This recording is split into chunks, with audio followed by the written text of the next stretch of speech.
Salut tout le monde, j'espère que vous allez bien. On se retrouve aujourd'hui pour encore une autre vidéo sur le GP Explorer. Alors, contrairement à ce que vous pouvez penser, j'en ai pas fait tant que ça au final.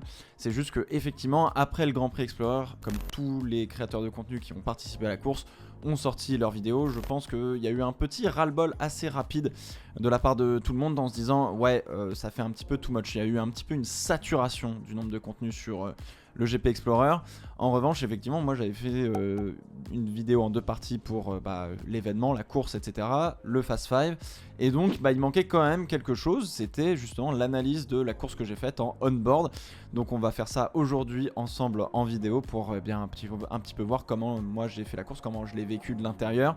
Et puis, essayer d'analyser un petit peu tout ça ensemble. Et je vous le tease, mais pour aller à peu près aux environs de Noël, vous aurez aussi une autre vidéo du GP Explorer, histoire de terminer l'année en beauté, qui devrait normalement être plutôt cool. Vraiment plutôt cool. Bref, donc sans plus tarder, hop, on met le casque sur les oreilles, hop, on va se mettre dans le cockpit. On est au moment du départ du tour de formation, donc pour rappel, on a fait 2 tours de formation. À la base, on devait probablement en faire qu'un selon la direction de course et les instances. On leur a dit en vrai, c'est peut-être mieux si on en fait 2 pour essayer de vraiment bien chauffer les pneus, pour éviter qu'on arrive à Dunlop et qu'il y en ait un qui perde le contrôle avec des pneus un peu trop froids ou ce genre de choses. Il faisait beau, il faisait chaud, donc ça allait quand même plutôt bien sur l'ensemble de la journée. Là, on était en fin de journée, donc voilà, la piste avait suffisamment chauffé, on avait du beau soleil, donc on n'avait pas trop de soucis là-dessus. Faire 2 tours de formation pour chauffer les pneus, c'est jamais de trop pour chauffer les pneus. Je vous le dis, c'est jamais de trop. Donc voilà, comme d'habitude, toute la procédure avec le Marshall qui va nous annoncer donc 15 secondes avant le passage du feu au vert. La voiture, la leading car, donc qui est différente d'une safety car. En fait, une leading car, c'est la voiture qui donne le rythme sur un tour de formation avant de s'effacer pour donner le départ de la course. À l'inverse d'une safety car qui est donc bien une voiture de sécurité qui rentre en piste lorsqu'il y a eu un problème, lorsqu'il y a un incident, lorsqu'on doit neutraliser la course. Donc c'est 2 voitures mais qui sont pas la même et qui n'ont pas tout à fait le même rôle. Je crois que c'est la première fois que je fais un burn avec la voiture.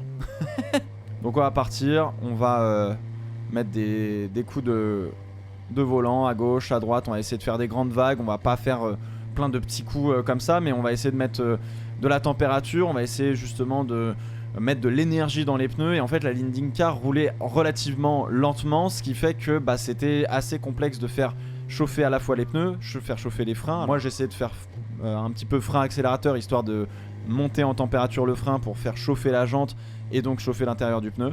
Je regardais toujours dans mon rétro parce qu'en fait c'est là où je trouve moi qu'on voit très mal, c'est que j'ai beaucoup de mal à apprécier entre guillemets la distance qu'il y a avec la voiture de derrière. Donc j'avais pas envie de faire des vagues comme ça et puis de me retrouver dans Sylvain et puis qu'on abandonne tous les deux dans le tour de formation, parce que ça c'est arrivé en championnat de France F4 cette année, je crois c'était à Valence. En Espagne, il y en a 2 qui n'ont pas passé la ligne de départ au moment de s'élancer pour le tour de formation parce qu'ils commençaient déjà à faire des zigzags. Il y en a un qui s'est retrouvé dans le mur des stands, donc pas ouf. Donc fallait effectivement faire chauffer la gomme, etc. sur ces 2 tours de formation.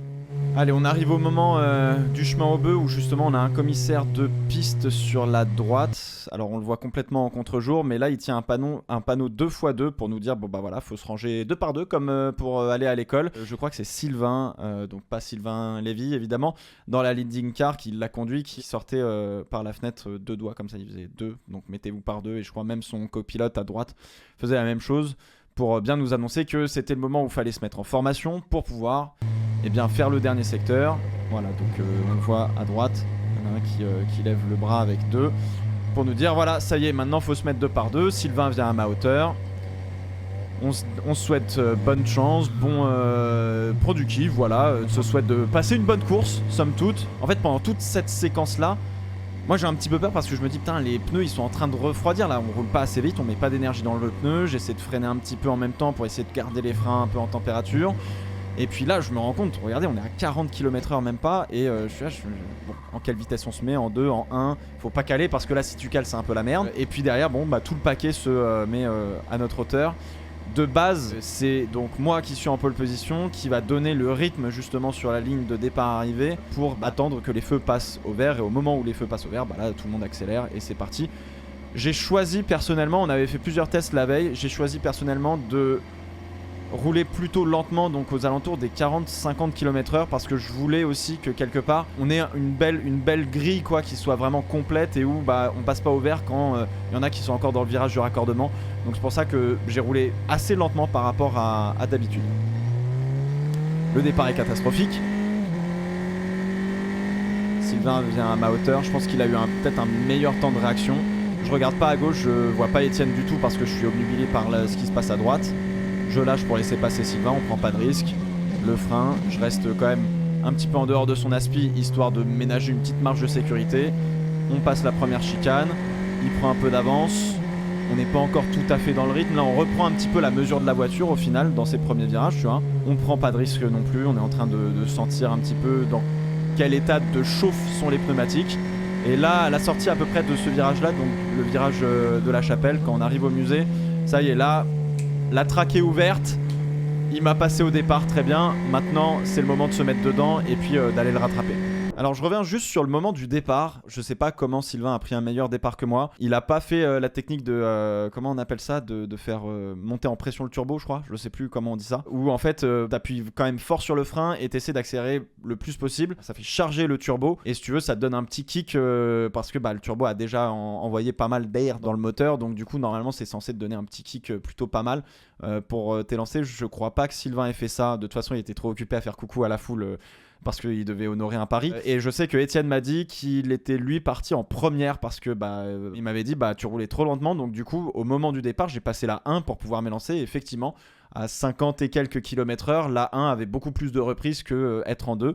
Et probablement que j'ai un mauvais temps de réaction ou que mon pied est pas assez sec pour prendre l'accélérateur. Je pense que c'est un petit peu comme ça que je l'explique ce mauvais départ. Mais sinon je saurais pas vous dire. Après mon temps de réaction n'est pas non plus le plus dégueulasse du monde, mais ouais, Sylvain a pris clairement un meilleur départ. Je sais pas comment ni pourquoi. Voilà, faudra travailler les départs, hein, voilà, tout simplement.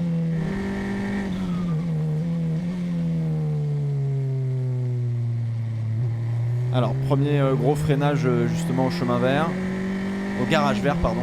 Je me rends compte que bah, je reviens très fort sur Sylvain. J'ai l'impression que j'ai un bon rythme de base, je sais qu'on a un bon rythme. Donc là on se met enfin dans le mood un peu course. On prend un peu la mesure de suivre une voiture de près à ces vitesses là. Parce que mine de rien on dirait pas comme ça en caméra, mais quand on est à l'intérieur ça attaque très très fort. Donc du coup bon bah c'est le moment de commencer un peu à mettre la pression. Le moment de se faire plaisir tout simplement. Aussi d'observer un peu ce que Sylvain fait. Là il a fait une petite glissade justement dans les S-Bleus. Ce virage à gauche est assez compliqué parce qu'on est un peu délesté. Du coup si on rentre un peu vite bah, on peut perdre un peu l'arrière. Et là pour la première vraie fois, donc déjà on termine le premier tour.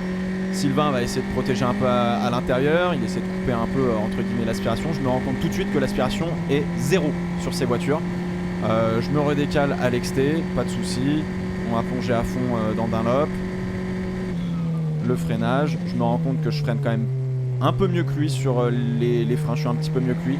Je pense qu'il doit pas mal regarder son rétro. Juste pour bien comprendre ça, mais vraiment l'aspiration elle commence à marcher quand on est à 2 mètres derrière la voiture. Donc en fait j'ai beau le suivre, ça va pas changer grand chose sur ma ligne droite. Donc il va falloir absolument sortir de chaque virage parfaitement pour essayer de grappiller le plus possible de distance entre sa voiture et la mienne. Et sur les freinages, mine de rien, quand on rentre à Dunlop à fond comme on est proche là, s'il se loupe ou quoi que ce soit, derrière c'est très chaud de réagir si jamais je sais pas, il part l'arrière de la voiture, un peu comme Joyka ou Domingo qui ont perdu leur voiture dans ce virage là. C'est impressionnant. En fait ce qui est impressionnant c'est de se rendre compte que il y a un objet devant toi qui bouge pas très très vite parce que en vitesse relative par rapport à ta voiture, c'est comme si elle bougeait quasiment pas puisqu'on va à peu près aux mêmes vitesses. Mais par contre tout autour c'est en train de défiler à une vitesse et en fait au tout début faut un peu s'y habituer. Après t'inquiète pas, le point de mire il change et il est vraiment sur la voiture. Le reste ça disparaît quoi, il n'y a plus rien qui existe.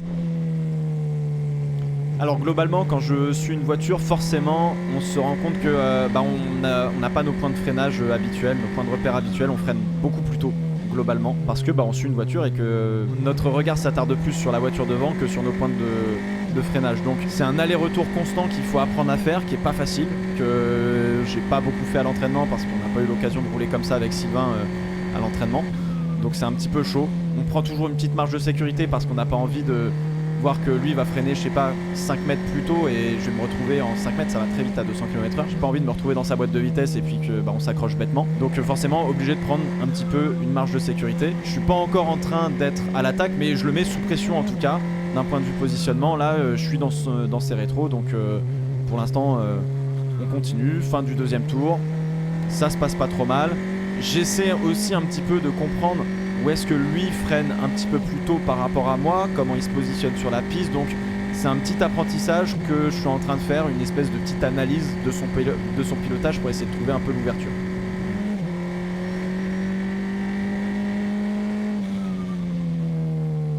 Alors là typiquement tu vois, je commence à me mettre un petit peu dans ses rétros, à être un petit peu plus proche. Il commence à me voir, je commence un petit peu à me décaler, il protège un petit peu, finalement non. Je fais genre que je vais un peu à l'intérieur. Hop là, l'arrière qui part un petit peu parce que je rentre un peu vite pour l'angle de braquage que j'ai mis. Et là vraiment on se retrouve dans sa boîte de vitesse. Il protège l'intérieur très bien. Je vais aller à l'intérieur. Il revient un petit peu sur la trage. C'est un peu just, tu vois, mais effectivement, j'attendais qu'il se décale à gauche pour dire moi je vais choisir d'aller à droite et à l'intérieur. Et au moment où il voit que moi je me redécale pas dans son aspi, effectivement il repointe un peu à droite pour refermer un petit peu la porte. On a entendu à l'axel, je lâche un petit peu parce que je prends un petit peu peur. On est quand même à des grosses vitesses. On n'est pas des pilotes pro, donc je suis pas en mode pleine balle, je réfléchis pas. On lâche, on se place à l'extérieur, le frein. Il a protégé sa trage, nickel, pas de souci. Je vois si je peux un peu l'enrouler par l'exté, non. Globalement, enrouler par l'exté au garage vert, c'est un peu compliqué, mais ok, fine. Je me rends compte que c'est effectivement en sortant bien du virage du musée et en arrivant dans cette ligne droite qui mène au garage vert que je vais probablement pouvoir le mieux l'attaquer parce que j'arrive à être meilleur dans cette section là. Chemin au bœuf, compliqué parce que la zone de freinage est très réduite, donc ça va être dur de se porter à sa hauteur pour passer ici. Donc c'est juste une question de passer mieux que lui cet enchaînement pour se retrouver dans sa boîte de vitesse ici dans les S bleus. Et c'est là où Sylvain est plus rapide que moi, ou en tout cas meilleur que moi en termes de trage dans les S bleus. Là ça va, tu vois. J'essaie de lui mettre une intox pour essayer de lui dire je vais plonger à l'intérieur alors que j'ai pas du tout l'intention de le faire. On ressort du raccordement. Là faut être le plus proche possible aussi pour être à l'aspi. Mais là tu vois, l'aspi là c'est très très compliqué. Et là ça y est, ça commence à marcher un petit peu. On se décale, je suis obligé de lâcher parce que je suis pas sûr qu'il me laisse toute la place à l'exté, mais pas de souci. On se met à l'exté, on freine bien. Là ça me paraissait un peu compliqué d'aller à sa hauteur. Je l'oblige à pas prendre la meilleure trage dans la chicane et on continue. Et là je crois que son rétro commence déjà un petit peu à se barrer. Donc je vois ça, pas de souci, on garde l'attaque. Un peu de sous-virage quand même ici dans la chapelle. Je crois qu'il avait déjà réussi à remettre un petit peu le rétro, il me semble. Là j'étais trop loin, je lui prenais un peu l'aspi. Tout est une question de positionnement sur la piste en fait, de choisir où est-ce qu'on veut se positionner, etc. Normalement, ouais, là Sylvain est en train de remettre son rétro. On a vu que j'ai jeté un coup d'œil dans mon rétro à gauche pour voir ce qu'il y avait derrière. Et effectivement, on commençait un petit peu à distancer Étienne qui était 3ème. Un petit peu plus tard, en fait, je vais me rendre compte que notre bataille fait qu'on perd un petit peu de temps parce que on est plus occupé à se positionner sur la piste de manière pas très optimale pour lui protéger sa position et moi l'attaquer. Donc du coup, Étienne, par conséquence, remonte sur nous. Donc je regarde une fois de temps en temps un petit coup d'œil dans le rétro en me disant faudrait pas qu'il y ait Étienne qui se ramène parce que je pourrais perdre une place en voulant attaquer Sylvain. Donc du coup, tu vois, c'était un peu tendu. Puis au final, effectivement, on s'est échappé petit à petit avec Sylvain sur Étienne. Donc ouais. Donc là, je vois effectivement Sylvain commence à avoir le rétro qui commence à être brinque-ballant. Je me dis à partir du moment où même s'il l'a remis, le truc va peut-être redescendre. S'il redescend et si je vois qu'il a pas de rétro, Sylvain à gauche, automatiquement dans ma tête, je me suis dit bon à gauche t'attaqueras pas parce que trop dangereux. Il va peut-être pas te voir, ça va être un accrochage bête. Tu peux neutraliser les deux courses et c'est pas l'objectif. L'objectif c'était de monter sur le podium, d'aller au bout de la course, de finir la course. Évidemment, quand tu pars en pole, t'as envie de finir premier. Je veux dire, en fait, globalement, j'étais là pour avant tout terminer la course. Ça sert à rien d'avoir une opportunité comme ça, de passer 4 ou 5 séances d'entraînement, des mois de préparation, etc. pour se dire que tu vas faire 4 tours et juste parce que t'as tenté une attaque, parce que le gars avait son rétro en panne, non, tu vois, genre j'ai envie d'aller au bout de l'expérience, j'ai envie d'aller au bout de la course, donc automatiquement quand je vois son rétro qui descend, moi dans ma tête c'est je ne dois pas l'attaquer à gauche, je trouverai un autre moyen, mais je veux pas qu'on se mette en danger de manière inutile parce que y a un rétro qui a mal été servi. Alors toujours, on se montre un peu dans le rétroviseur évidemment. Celui qui fonctionne du coup, c'est le droite pour essayer de lui mettre continuellement un peu la pression. On est concentré, on essaie de bien sortir du raccordement, c'est important. Je pense qu'on était kiff-kiff sur la sortie du raccordement. Et là, je crois qu'on va tomber sur les premiers retardataires. Non, pas encore. Si. Il y a un drapeau jaune devant et je crois que c'est Dejnar. Sylvain prend aucun risque sur les drapeaux jaunes, vraiment il ralentit beaucoup. Voire parfois peut-être je trouve peut-être un petit peu trop. Et là tu vois typiquement je l'ai laissé un peu partir parce que je savais pas ce qui se passait devant. En fait on arrive avec très peu de visibilité à un Dunlop. Ça sert à rien de prendre des risques un peu inutiles. Là j'aurais pu repasser la 2 histoire d'avoir de la relance. Du coup il arrive à me distancer. Là c'était Dejnar qui avait dépassé. Et arrivent donc les retardataires qu'il va falloir gérer. Et alors là je me dis dans ma tête, si Sylvain passe, faut que je plonge direct avec lui parce que si on se met un retardataire entre nous deux pendant un virage, il va s'envoler et je vais avoir du mal à le rattraper. Donc si Sylvain passe, faut que je passe derrière avec lui, faut que je lui emboîte le pas. Et c'est chaud parce que les retardataires vont voir une voiture arriver, mais peut-être pas forcément la deuxième. Et du coup, faut faire un petit peu gaffe à tout ça, tu vois. Et encore une fois, on n'avait pas de radio dans les casques. Donc si tu veux, t'avais pas un gars dans l'oreillette qui te disait bon bah il y a 2 voitures qui arrivent qui sont fous furieuses. Range-toi sur le côté quoi. Moi je peux être un peu en situation de risque en mode peut-être que les retardataires m'ont pas vu. Je passe bien chemin au bœuf, je me rends compte que effectivement je passe mieux chemin au bœuf que lui. Peut-être que je pourrais l'attaquer à l'entrée des S bleus mais ça va être un petit peu chaud parce que la séquence de virage me permet pas spécialement de prendre vraiment l'avantage. Pareil là aussi j'essaie de lui mettre une intox. Il flanche pas. Franchement il a été extrêmement fort mentalement sur ses défenses en se disant non mais il va pas tenter le diable non plus. Ça a été assez respectueux donc go, pour l'instant on est bien. On va essayer de mieux ressortir que lui. On ressort mieux que lui. On va essayer de se porter à sa hauteur pour le virage suivant qui est donc la chapelle. Là je me dis non le trou de souris est un petit peu trop de souris quoi. C'est un peu risqué d'y aller tout de suite à l'inté. Première grosse annonce entre guillemets de dire je suis là. Là pareil on sort très bien du musée. Hop, je me mets à l'inté. Et là je me dis tiens il me laisse le champ libre, ok let's go. J'avais pas spécialement l'intention de plonger et en fait il fait une erreur. Il bloque la roue et on passe. Donc déjà en fait on sort du virage de la chapelle où je viens déjà de mettre un petit peu mon museau assez proche pour la première fois sur la voiture de Sylvain. Ça commence à lui mettre une petite alerte. Je suis encore un peu trop loin pour lui faire l'inté là au virage du musée donc il n'y a pas de souci. Par contre effectivement je vais beaucoup mieux ressortir que lui de ce virage là où vraiment je vais utiliser toute la piste, tout ce qu'il faut. En fait le positionnement il est intéressant parce que je sais que Sylvain aller vouloir défendre d'une certaine manière continuellement, mais au moment où je sors en fait je suis déjà à gauche, du côté gauche de sa voiture où il a plus le rétro, donc en fait là concrètement quand il doit regarder derrière que ce soit à droite ou à gauche il me voit pas, il sait pas où je suis, donc il va se décaler un petit peu à gauche et en fait il va m'ouvrir la porte entre guillemets à l'intérieur parce que je vois que bah à gauche je vais pas pouvoir continuer. Je me dis ok bah du coup on va changer de direction, je me retrouve à l'inté, je freine. Je sais pas si à ce moment-là il prend un peu peur entre guillemets en regardant le rétro à droite et du coup bah il est plus concentré sur son point de freinage, son point de braquage etc. Et donc du coup bah il fait une petite erreur et du coup effectivement bah le pneu bloque, il tire un peu tout droit, on en profite tout de suite. Et alors là dans ma tête c'est on regarde où est-ce qu'il est dans le rétro, savoir s'il est allé dans le bac ou pas, je me rendais pas compte où est-ce qu'il était. Et là dans ma tête c'est let's go, maintenant faut emmener le plus de vitesse possible et puis on essaie de le décrocher le plus rapidement possible. Mais comme en qualif on l'avait vu dans la matinée, bah Sylvain il reste quand même bien accroché parce que bah il est quand même très rapide. Donc on arrive sur des retardataires, donc là je me dis ok bah là pas le choix, faut plonger à l'inté, on va pas attendre hein.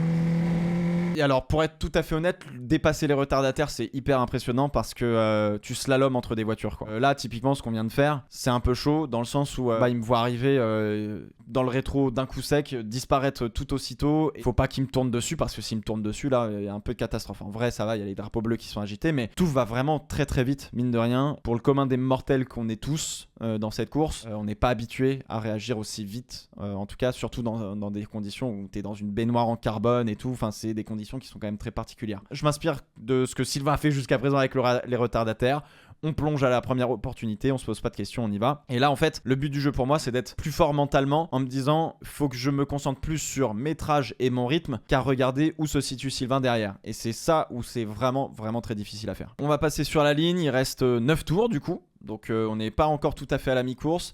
Je sais plus si c'est à ce moment-là, je pense que c'est un peu plus tard dans la course où je me dis tiens c'est marrant, il n'y a toujours pas eu de safety car, alors que je m'attendais un peu plus rapidement à avoir ces drapeaux jaunes, les panneaux LED avec marqué safety car dessus, etc. Et au final, bah non, après je suis tellement resté concentré en début de course que j'ai pas fait gaffe que effectivement il n'y a pas de safety car, c'est marrant. C'est le petit moment de déconcentration qu'il faut pas trop avoir. On passe Dunlop Info, hors de question de ralentir.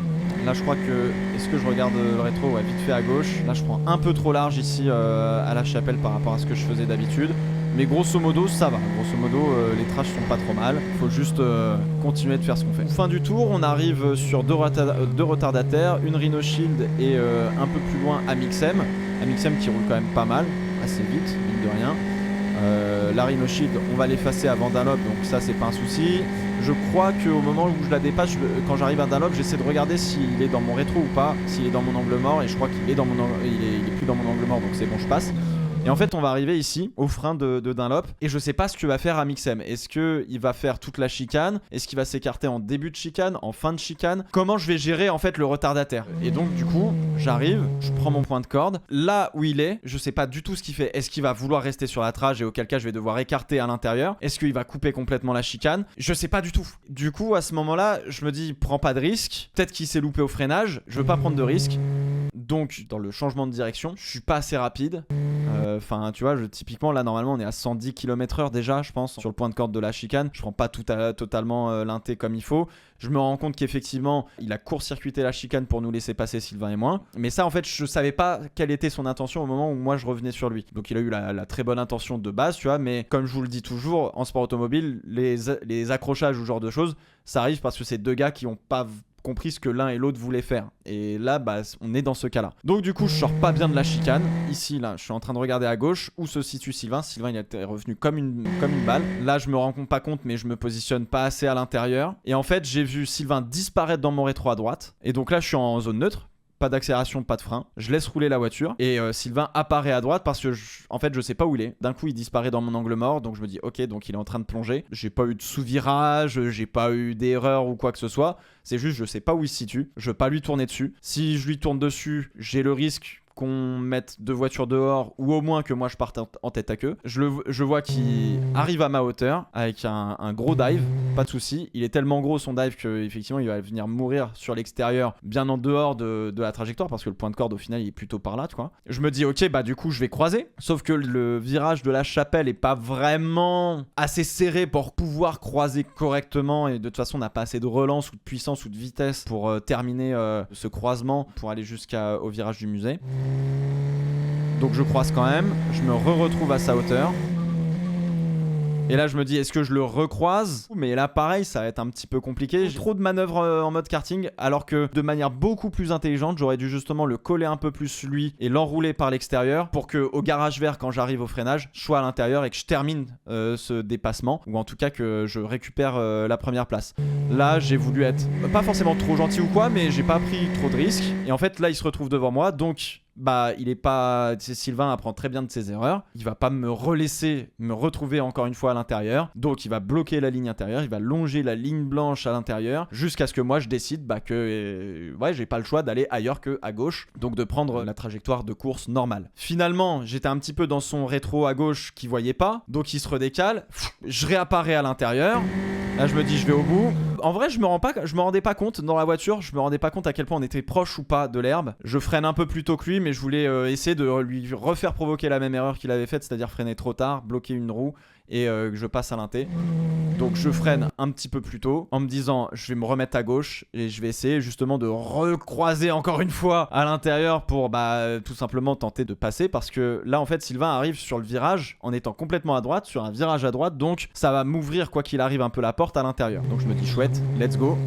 Et là je me rends compte qu'il m'a pas vu. Là je suis dans son angle mort le plus total. Il prend sa trage normale. Je pense qu'il s'attendait probablement pas à ce que je me retrouve dans cette position là. J'avais pas assez de vitesse pour m'imposer face à lui. Là concrètement si je voulais vraiment m'imposer face à lui, à ce moment là fallait que je sois déjà quasiment une roue devant la sienne au moment du vibreur. Sinon bah là on s'accrochait, je l'envoyais en tête à queue. Je cassais ma suspension avant, je cassais sa suspension arrière et terminé. Là à ce moment là je suis obligé de monter sur le vibreur parce que bah très clairement il m'a pas vu. Je suis obligé d'avorter entre guillemets ma tentative, mais bon fine, ça fonctionne. Je lève la main vite fait en me disant putain c'était chaud. C'était pas en mode ouais salaud tu m'as pas laissé la place ou quoi. C'était vraiment en mode j'ai eu peur pour mon aileron, genre vraiment j'ai vu le truc arriver, putain merde ça y est, c'est la fin. Donc je ouais, putain, on n'est pas passé loin du carton quoi. Ce qui est très beau pour moi, je trouve, c'est que sur ce genre de manœuvre, que ce soit en sim racing ou même pour la majorité des gens, on aurait emmené entre guillemets cette émotion d'être passé proche d'un accrochage, de pas avoir réussi la manœuvre, machin, et on aurait traîné un peu cette émotion de regret du passé là sur quelques virages qui nous auraient empêché de se concentrer justement sur les prochains virages et globalement sur toute cette course. Dès qu'il se passait un truc, je l'oubliais instantanément pour me concentrer sur le prochain virage, les prochains points de corde, les prochains points de freinage, etc., etc. Mentalement, c'est quelque chose qui est très difficile à faire, je trouve. Et donc du coup, ouais, il y a juste cette petite waouh, il s'est passé un truc et après, pouf, on se remet dedans en mode on se remet à la bataille quoi. Alors un tour plus tard, on se retrouve encore une fois dans l'échappement de Sylvain. Bon, bah, il protège toujours l'inté, voilà, il fait pas l'erreur. Je me dis chouette, je vais peut-être pouvoir me servir d'un retardataire pour tenter de me rapprocher au moins ou tenter quelque chose. Finalement non. Alors j'essaie de me montrer dans le rétro à gauche, mais bon, alors c'est aussi histoire de voir où se situe un peu mon point de freinage, de voir un petit peu plus loin que sa voiture. Parce qu'en fait, quand vous suivez une voiture de près comme ça occupe énormément de votre champ de vision. Et en fait, le fait de se décaler, ça permet de se rassurer un peu, de voir le virage arriver et d'anticiper un peu plus où est-ce que tu vas pouvoir freiner, etc. Et pas te faire surprendre au dernier moment parce que lui, il va freiner d'un coup et il n'y a pas de feu stop sur une monoplace, donc on voit pas quand est-ce qu'il freine. Se décaler une fois de temps en temps, ça permet aussi de s'ouvrir un peu, entre guillemets, le champ de vision pour y voir quelque chose, parce que mine de rien, sinon on voit pas grand-chose. La dérobade du train arrière, donc là un peu trop de vitesse dans le S bleu, un petit peu trop de vibreur qui fait perdre un petit peu l'arrière. Ça se corrige très bien, généralement le S bleu si on le passe bien, faut le passer un petit peu en dérive quelque part des 4 roues. La voiture est un peu légère mais là effectivement l'arrière était très très léger. Je perds un petit peu de temps et je fais un peu surchauffer vite fait le pneu sur cet endroit quoi. Pareil, on revient un tour plus tard, Sylvain protège toujours l'intérieur au garage vert. Je me dis tiens, et si j'essayais de l'enrouler par l'extérieur, petit blocage, petite excursion hors piste. Ok, ça fonctionne pas. Je commençais à être un petit peu à court d'idées sur la manière d'attaquer Sylvain. D'un point de vue concentration, j'arrivais de moins en moins à essayer d'anticiper, à essayer d'avoir un plan de bataille. Et là devant, je vois que ça part en tête à queue, donc ça doit être Gotha, je pense. Sylvain passe pleine balle à côté de lui. Je prends un peu moins de risques que lui. Là, je me dis putain, faut pas le paumer parce qu'il y a des retardataires encore devant, donc faut qu'on se rapproche de lui et qu'on dépasse en même temps que lui les retardataires. J'ai les pneus avant, le train avant qui commence un petit peu à sous-virer. Alors je sais pas si c'est les pneus qui ont plus de jus ou si j'ai surchauffé. Je pense pas que j'ai surchauffé spécialement les pneus avant. Je pense seulement que effectivement les pneus ont plus totalement le bon jus de performance parce que bah ça y est, on a fait pas mal de kilomètres avec. L'arrière ça va encore, mais je commence à avoir un petit peu de sous-virage et là je me dis putain merde, il y a 2 retardataires, Sylvain est proche. Je vais pas réussir à les dépasser. Là, il est en train de dépasser Bibi. Comme tout à l'heure, ce que je vous disais, peut-être que Bibi sait pas qu'il y a une deuxième voiture qui suit Sylvain. Et peut-être que bah une fois que Sylvain est passé, il va reprendre sa trage. Quelle erreur. Globalement, j'ai été beaucoup trop précautionneux, que ce soit avec les retardataires ou dans mon pilotage. J'avais pas envie de me retrouver dehors, j'avais pas envie de retrouver quelqu'un d'autre dehors, etc. Donc là, j'ai fait l'option. Je vais à l'inté et sauf que Bibi, bah lui, il remplit très très bien son rôle. Je me dis, oh là, ouais, il y a un gars qui passe qui est un peu fou furieux, je me mets à l'inté. Et en fait, on n'est pas passé loin de l'accrochage. Et j'ai manqué une occasion de recoller un petit peu à Sylvain. Mais globalement, ça va. En fait, j'ai tellement anticipé trop l'erreur en me disant, ah, ils vont faire peut-être une erreur. Et en fait, j'ai tellement vu trop d'erreurs imaginaires, entre guillemets, chez les retardataires que bah, j'en ai fait moi-même des erreurs au final. Donc non, c'est pas la faute d'Amixem, c'est pas la faute de Bibi. Au contraire, ils ont fait exactement ce qu'il fallait faire. C'est juste moi qui me suis monté un peu le crâne un peu trop. Et du coup, bah, Sylvain se posait beaucoup moins de questions. Du coup, bah, lui, il attaquait pleine balle. Là, pareil, je vois que c'est loin, quoi. Et là, je fais putain, faut que je plonge. Donc je plonge, je crois que Manon me voit pas totalement. Et là je me dis bon bah go, faut s'imposer, boum, faut lui faire un peu peur, prendre un peu plus le vibreur, on passe, et nickel. Et je me retrouve quand même pas trop loin de Sylvain, donc mine de rien j'arrive à gérer la situation. Mais je veux dire, on n'a jamais été vraiment dans ce genre de situation aux entraînements, donc c'est toujours un peu compliqué. Aux entraînements je prenais beaucoup moins de risques que ça quoi. Là effectivement on arrive pleine balle sur les retardataires, on est 2 chiens enragés, autant te dire que on y va quoi, et on peut passer sur un carton. Donc ouais, c'est quelque chose d'assez impressionnant. Je pense que Sylvain a beaucoup moins d'appréhension que moi. Là pareil, je le vois plonger, je me dis bon bah pas de choix, faut y aller, faut le suivre. De toute façon j'ai pas trop le choix. Là je me rends compte que ouais, d'un point de vue sous-virage on est quand même au maximum. Bon après on n'a pas pris la trage la plus idéale, j'ai l'impression. On me rend compte qu'il plonge toujours beaucoup à l'inté au virage du musée. L'arrière pareil qui commence un peu à se dérober. Là je me dis putain, ça commence à être un peu compliqué à piloter cette caisse. Entre sous-virage en entrée, sur-virage au point de corde, c'est un peu la merde. Pareil, il défend toujours le garage vert parce qu'au final c'est ici que je peux le plus facilement l'attaquer. Ailleurs sur le circuit ça devient plus compliqué. Alors du coup là on se dirige vers Chemin aux Bœufs, toujours dans le même tour, à l'affût d'opportunités.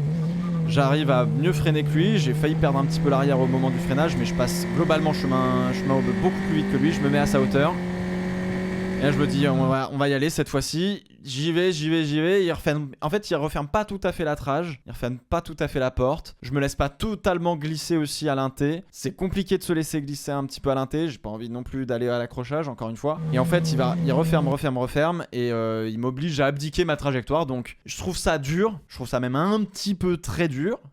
D'une certaine manière. C'est le jeu. Et j'étais pas à sa hauteur. J'ai pas freiné suffisamment tard. Voilà. Mais il a refermé doucement, mais sûrement. Quoi qu'il arrive, je pense que j'aurais pas pu me mettre à sa hauteur. Donc legit, à moi de pas prendre plus de risques que ça, parce que là encore une fois quel cas on s'accroche et c'est juste entre guillemets un peu un concours d'ego de celui qui voudra pas lâcher. Donc pour le bien des deux, je lâche. Je me retrouve un petit peu en PLS sur la suite de l'enchaînement. Du coup là il y a un double drapeau jaune qui se fait agiter, donc je prends un petit peu une marge de sécurité et on arrive sur Xari et Pierre qui se sont accrochés et la safety car est sortie à ce moment là. Donc safety car, on se calme un peu, le moment de faire redescendre un peu, en temper les pneus parce qu'on était pleine balle. On sait pas pour combien de temps on va partir.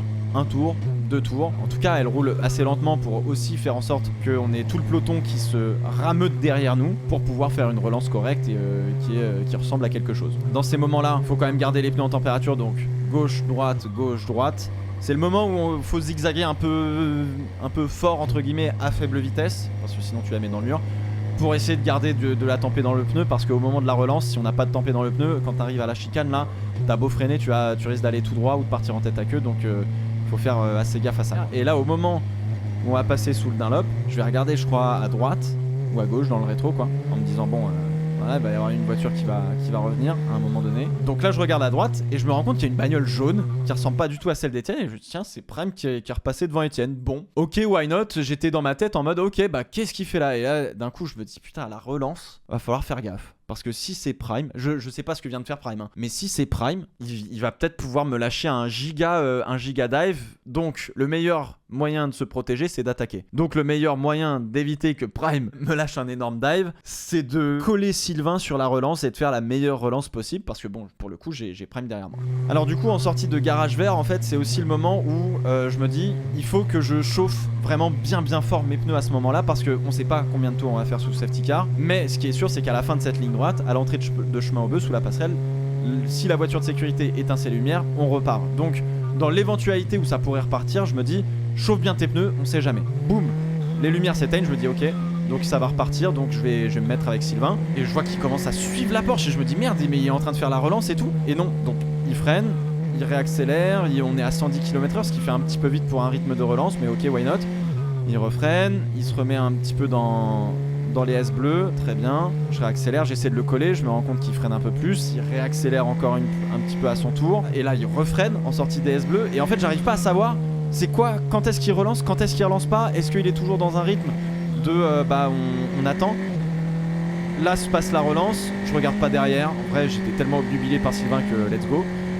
Mais la relance est pas académique, on va dire. Parce qu'on nous a bien dit, une relance de safety car, c'est les lumières s'éteignent, grosso modo, tu laisses filer la safety car et tu te mets à un rythme constant. T'as le droit de zigzaguer, t'as le droit de faire ce que tu veux, mais le rythme il doit être constant. T'as pas le droit de freiner, t'as pas le droit d'accélérer. Parce que c'est pour éviter que tu fasses Mugello 2020, pour ceux qui s'en souviennent. Parce qu'en fait, le gars derrière comme moi, si d'un coup il accélère et qu'il freine, moi je vais penser qu'en fait il fait sa relance et donc que la course a repris. Et donc du coup, s'il refreine, je vais refreiner. Admettons derrière Prime, il réaccélère comme moi et il refreine, on peut se retrouver avec un carambolage. Donc là, la relance de Sylvain, pas ouf. En vrai, pas ouf. C'était Denis qui nous en avait parlé. Je pense que en vrai, je me mets à la place de Sylvain. Quand on avait fait les procédures la veille pour le GP Explorer, on avait fait procédure de départ et procédure de safety car. C'est moi qui menais le peloton. C'est moi qui avais fait la relance après une safety car typiquement. Donc Sylvain l'avait jamais fait. Donc je me dis avec l'adrénaline de la course, le stress, machin et tout, probablement que il essaie de rouler un peu moins vite, mais il se rend pas compte qu'il accélère et qu'il freine et que il donne entre guillemets des petits à-coups qui sont pas énormes, donc ça va en vrai, hein. Attention,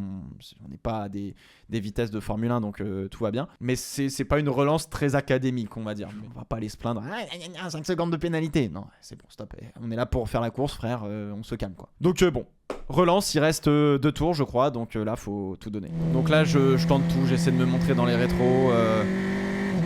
J'ai plus de pneus avant, enfin bon voilà, tu vois là complètement je suis off track total. Enfin la voiture est un peu fatiguée, les pneus sont un peu fatigués, le pilote est un peu fatigué aussi. Je me retrouve quand même dans la boîte de vitesse de Sylvain pour encore une fois essayer d'aller chercher garage vert. Je me déporte à l'inté, je sais que je vais pas forcément y aller, je veux essayer encore une fois de recouper à l'inté, mais c'est pour ça que je me dis peut-être qu'il m'a vu et j'ai pas retenté ce que j'ai fait tout à l'heure parce que je savais que ça passait pas très bien. On n'était pas non plus dans tout à fait la même configuration, donc j'arrive pas forcément à aller le chercher. Je sens qu'il y a un peu de distance, mais bon là concrètement dans ma tête j'arrive plus trop à réfléchir, j'arrive plus trop à trouver une option, à trouver une ouverture, à réfléchir à comment me positionner pour essayer de me ménager une erreur de sa part et essayer d'aller chercher un dépassement. Donc c'est le dernier tour, double drapeau jaune, donc on fait gaffe à ça. Et en fait là, je suis un peu bête, j'aurais dû me remettre en deux et essayer de le coller le plus possible pour essayer d'aller le dépasser quoi. Ça aurait été le petit truc à faire. T'as pas une vitesse limite à respecter sous drapeau jaune, donc c'est toujours très flou entre guillemets à ce moment-là. Je me retrouve quand même dans sa boîte de vitesse en sortie de chapelle. Il protège à l'intérieur dans le musée. J'essaie de croiser, de réaccélérer le plus droit possible. J'ai du mal à remettre la patate sur l'accélérateur parce que je sens que les pneus arrière sont un petit peu à la masse. Il protège à l'inté, nickel. Là je me dis ok c'est pas le moment d'essayer ici, va falloir essayer ailleurs. Vraiment dans le dernier tour j'étais là, je savais pas où le dépasser. J'essayais de le suivre le plus proche possible et entre guillemets à l'ouverture que je voyais j'y allais. Mais sinon c'était très compliqué. Je me redécale, chemin au bœuf, on passe. Je vois que justement comme tout à l'heure je passe Mach 12 par rapport à lui. Je me mets à l'inté, je sais qu'il va pas vouloir me laisser passer comme il l'a fait. Donc je prends pas spécialement de risque. J'essaie de recroiser, j'essaie de mieux sortir du droite pour être le plus à fond dans le gauche, mais je perds un peu l'arrière. Lui il est très bien. Je peux pas tenter l'inté ici parce que je suis trop loin et on va finir dans sa boîte de vitesse sur le dernier virage. On finit avec quoi avec 180 millième d'écart je crois, un truc comme ça. Donc on finit la course. Là c'est redescendre sur terre qui met un peu de temps à arriver en vrai. Là c'est le moment où on sort du tunnel. Je me rends compte que ce serait peut-être bien de saluer la foule, de dire bonjour à tout le monde quoi. Forcément en tant que compétiteur quand tu passes le drapeau à damier derrière une bagnole c'est jamais agréable je pense. Donc là je suis bon ok j'ai quand même tenté pas mal de trucs. On est encore à chaud un peu dans l'instant et tout. Donc voilà. En fait à ce moment là le but du jeu c'est de se dire tu viens de finir la course, t'es sur le podium, t'as les commissaires qui sont dans le gravier et tout, qui viennent vous saluer et tout, genre reprends cette ambiance de va kiffer quoi, genre va kiffer, c'est un tour de décélération, peu importe où tu finis, il faut que ce soit joyeux, il faut que ce soit un kiff quoi, ça t'arrivera pas tous les jours, donc let's go tu vois. Donc un peu du mal à ressortir de la bulle dans laquelle j'étais, de concentration et tout, et ça revient petit à petit. Bon là je vais voir Sylvain, je lui dis bravo tu vois, honnêtement moi je me suis beaucoup amusé, on a fait une super course, ça a été chaud par moment. Et voilà, donc je fais l'essuie-glace avec ma main parce que je savais pas comment faire autrement. Vraiment, t'as pas de place dans le cockpit. Et donc, du coup, voilà, on saluait un petit peu la foule et tout. Enfin, on venait de faire un truc incroyable, tu vois, et pas le temps trop de m'en rendre compte. Etienne vient à ma hauteur. Bravo, bien joué. Etienne vivait sa meilleure life de fou furieux. Et donc, voilà, fin de la course, tour de décélération. En vrai, un tour de décélération, c'est vraiment super kiffant, les gars. C'est après l'effort, c'est le réconfort quelque part. C'est le moment où t'as envie où tu te dis, ouais, j'ai tout donné sur la piste, mais t'as envie de tout donner en tant qu'être humain aux personnes qui viennent de te regarder d'une certaine manière. T'as envie de vraiment de faire un hug à absolument tous les gars que tu croises sur la piste, que ce soit les commissaires, les gens dans les gradins et tout. Ils viennent en bord de piste et en fait, pendant une demi-heure à peu près, cette piste, elle était que pour 22 voitures. Et tu voyais aucun autre être humain à l'horizon. La comparaison est un peu folle, hein, ça va vous faire craquer, mais c'est un peu comme si t'étais dans l'espace et que t'avais pas la Terre en vue, t'étais seul tout entre guillemets, avec une autre voiture et tout. Enfin, Sylvain c'était pas un être humain, c'était une voiture quoi, grosso modo. Tu vois ce que je veux dire? T'es vraiment seul au monde, de chez seul au monde, de chez seul au monde. Et c'est le moment où tu retournes un peu à la civilisation et ça te fait un truc. Et c'est comme quand tu reviens d'un voyage et que tu revois ta famille, bah là c'est un peu la même chose. T'as envie de dire putain, il y a d'autres êtres humains quoi, let's go, j'ai envie de leur faire des câlins quoi. Et là je me dis, je vais essayer peut-être de rattraper Sylvain, on sait jamais, parce que je lui avais dit avant de monter dans les voitures, mec viens à l'arrivée, ça va bien se passer de toute façon, on se retrouve sur la ligne droite de départ arrivée, on fait des donuts, viens on fait ça gros. Et il me regarde, il me fait c'est pas large quand même. Genre je sentais chez Sylvain qu'il y avait un peu d'appréhension de mettre une voiture dans le mur après avoir fini une course sur la ligne d'arrivée en tentant de vouloir faire des donuts, ce qui aurait été Assez humiliant pour le coup. Donc bon, et puis moi j'avais jamais fait de donut avec une caisse, donc bon, lui peut-être qu'il avait déjà fait ça, mais moi j'avais jamais fait ça et je me rendais pas compte si c'était faisable ou pas, mais j'avais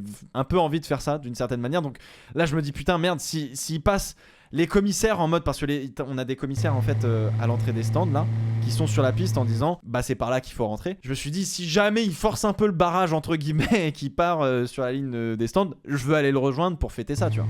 Et je le vois rentrer au stand et je fais non, je vais pas aller sur la ligne droite, je vais le suivre. Il a raison, tout s'est bien passé, on a eu une belle bataille. Soyons raisonnables, rentrons au stand, fêtons tout ça. Et là en fait on va arriver à un endroit, on va nous faire garer sur la droite au lieu de nous faire garer directement au niveau des petites stèles. Et en fait je me dis putain c'est marrant, on nous gare là et bon moi mon cerveau était complètement débranché. Donc j'éteins la voiture, je commence à me désangler, à enlever le headrest. En fait j'avais envie de sortir quoi, j'étais bon frère je viens de faire une demi-heure, t'es en train de me dire alors tu vas attendre parce qu'après faut qu'on te mette sur les stèles machin et tout. Bon respect évidemment au commissaire, c'est pas leur faute quoi, mais c'est la procédure qu'on avait. Mais du coup j'avais envie de sortir, j'en avais marre quoi. J'étais ok c'est bon, est-ce que je peux aller serrer les gens que j'aime dans mes bras ou comment ça se passe? Bon voilà j'avais enlevé le truc. Et puis après j'ai rallumé la bagnole, la voiture était bloquée en première, j'arrive pas à repasser le point neutre, c'était un peu le bordel et tout, donc Flavien m'a poussé et puis m'a emmené effectivement jusqu'à la petite stèle où bon bah là on a repris contact avec les gens qu'on aimait.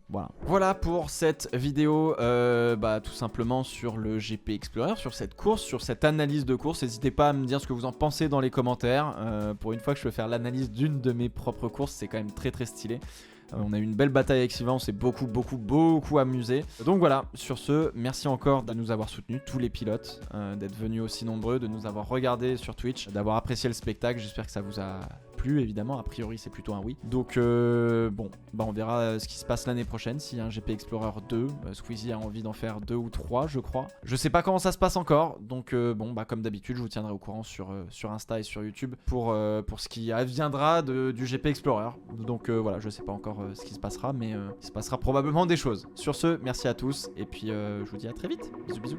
Ciao ciao.